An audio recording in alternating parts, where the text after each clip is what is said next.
This thing is really good. What's going on, YouTube? Welcome back to another video. Last time you guys saw me in a vlog, I was saying that I was more than likely gonna catch COVID, and I did. I tested positive. My mom brought me this concoction of vitamins, for anyone wondering, and I was sick for 2 days. I had a 100-degree fever for 1 day. I felt a little shitty on the second day. That was it. So immune system's working hard here. 2 videos ago, I told you guys that I ordered a TRX and it came in at the same time as my RS6 and I didn't want to buy it. And then I ordered another TRX.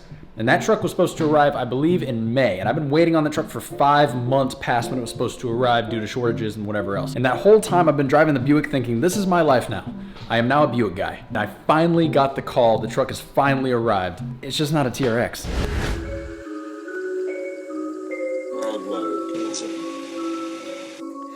Ain't no regular F-150, this a fucking Raptor.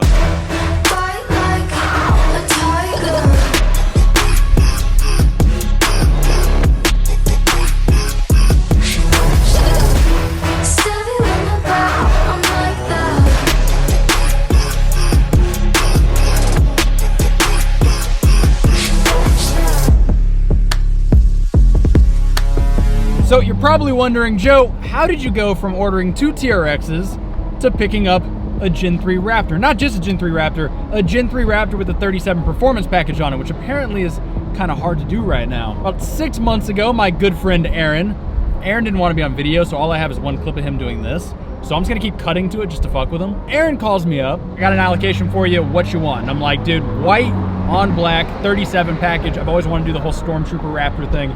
So figure, why not? About 2 weeks later, I get another call, it's Aaron, and he's like, hey, it's not me, it's not my fault, but corporate is making us charge over sticker on these Gen 3 Raptors. And that's pretty much across the entire United States.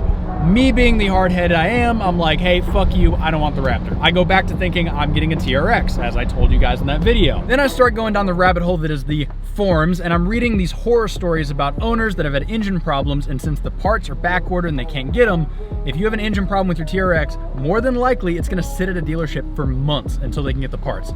You own the truck, you can't sell the truck, you can't drive the truck, so you're just stuck with it, which that to me is terrifying. Last thing I wanna do is break a TRX and then have to drive the Buick for 3 months while I wait on something to be fixed. So that mixed with the fact that the second time I drove the TRX, I love the motor. Don't get me wrong, the motor is epic, but the Infotainment Center looks awesome until you play with it and you realize it's really sluggish and slow. The dials and everything look nice until you touch them and realize everything is just very cheap feeling and plasticky. It feels like you're driving a $30,000 Challenger, not a $100,000 truck. And that was the biggest thing for me. I was like, if I'm spending 100 grand on a truck, do I really want this kind of cheap, plasticky truck? The Ram guys are gonna be pissed about this. So I text Aaron and I'm like, hey, I know I told you to go fuck off, but could you potentially find me a 37 pack Raptor? Which he responds, hey, I kind of figured you were gonna do this. I never canceled your order. He tells me, hey, Joe, your truck's gonna be here in a month. I'm all excited. I'm like, this is gonna work out. It's been one more day. And he calls me, he's like, hey, Joe, your truck is here. I'm looking at it. I'm like, what do you mean? He's like, it's not supposed to be here for a month, but it just showed up. Do you wanna come grab it? And that is how I am in a brand new Raptor 37 performance pack. And this thing is really, really, really good. Also, if you're like, Joe, why are the windows down? It's fall. I was bitching about the heat nonstop. I can officially make more videos because it's 72 degrees. It feels fucking amazing outside. I'm gonna grab lunch and then I wanna walk you guys through some of the cool new features and stuff on the new Raptor because there's a lot to go over. Many hours later.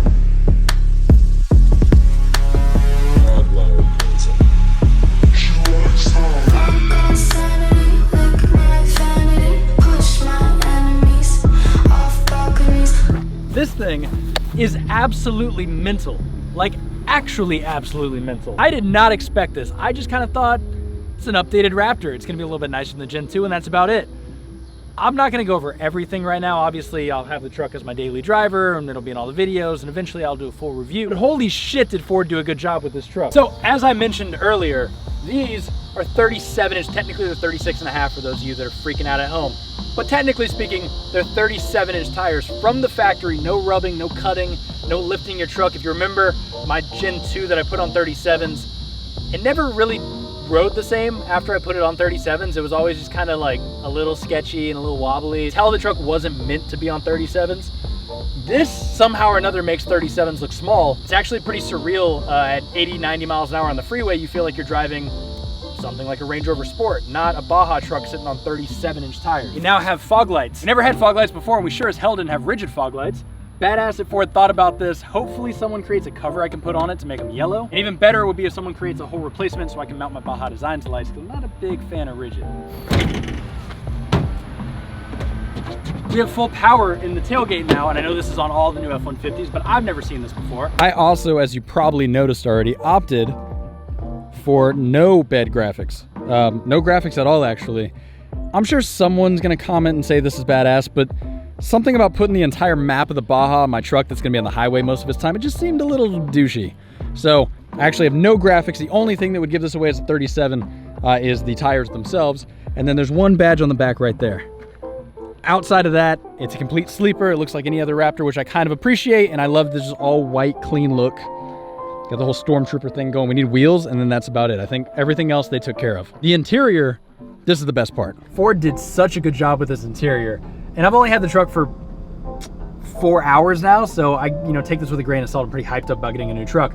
But the infotainment center in this thing is insane. We have wireless Apple CarPlay that actually works. In the Audi, it would kind of go in and out nonstop. In this thing, it's been working fine all day. We get a secondary kind of slide out. If Apple CarPlay is open, you're not forced into it. You can still do other things with the car, which I appreciate, because again, the Audi and Porsches that I've had don't do that. The center cluster is just this cool looking video game thing with this giant RPM count and the giant miles an hour. It's just really pleasant to look at. And when you change the modes, you just get these really, really cool animations, and all the colors change with the modes. The seats are way more comfortable than my old Raptor. The inside, just the level of quality and the way it's all laid out. It feels a lot bigger in here. It feels a lot more open. There's one thing that I fucked up on this truck. I didn't order the moonroof. I just assumed it came with the power equipment package that I got in the 801A package, and I didn't, I guess, pay attention to the fact that it was a separate option. It's one of those things, it's like a pool, right? Like you want to have it, but once you have it, you never use it. Like very, very, very rarely did I ever open the moonroof outside of flying a drone in any of my Raptors. But now that I don't have it, I'm like, oh, I really want the moonroof. Also, we have mode, which that I don't know if I'm allowed to say that on YouTube, but that's, to be fair, that's how the sales guy told me. You put down the shifter, and then you can flip this thing over, and it's supposed to be a workspace, right? You got your power, you got your 5G Wi-Fi, and you can sit here and work on your laptop or sketch something or whatever you need to do, work on your iPad, and you just have a big open cabin. But also it takes out all the equipment. Really cool feature. I, like all other YouTubers, will never be using that feature, but it is cool. There's one problem I have with this truck right now, and that is that there's nothing to do to it. It is already sitting on upgraded shocks. It's already sitting on 37s. There's no bumpers available. I know ADD and SBC are working on it, but who knows how long that's gonna take. There's no wide body kit or anything like that. It's brand new, it just came out, so there's just nothing to do to it. Whereas my Gen 2, we kind of built the shit out of it, and we documented on the channel and stuff. With this thing, kinda as it sits is how it's gonna stay. There's just nothing for me to do, which is a kind of a bummer. Anyways, hopefully you guys like the truck. Comment down below if you would have gone with the TRX or the Gen 3 Raptor with 37s. I know it's not a V8, but I've learned to love this motor. Also, can I just say that this is 3 Gen 2s, 2 Gen 1s, and now my first Gen 3. And if you count my dad's truck that I've been swapping back and forth with, 4. So I have now owned 6 to 7 Raptors. I feel like that's gotta be a record. It would make my life a lot easier if I just stopped buying the same car over and over again. I just kept one. That would be a little bit easier, but my brain doesn't work that way. Also, for all you Ram fanboys that are gonna comment how stupid and lame this truck is, I want you to know, I tried to buy the TRX. I submitted my credit app to Dodge, and they came back to me and they were like, hey, your credit is too high for you to own a Dodge, which is it's really weird. I don't know where that came from. It doesn't make any sense. Anyways, I'll catch you guys in the next one.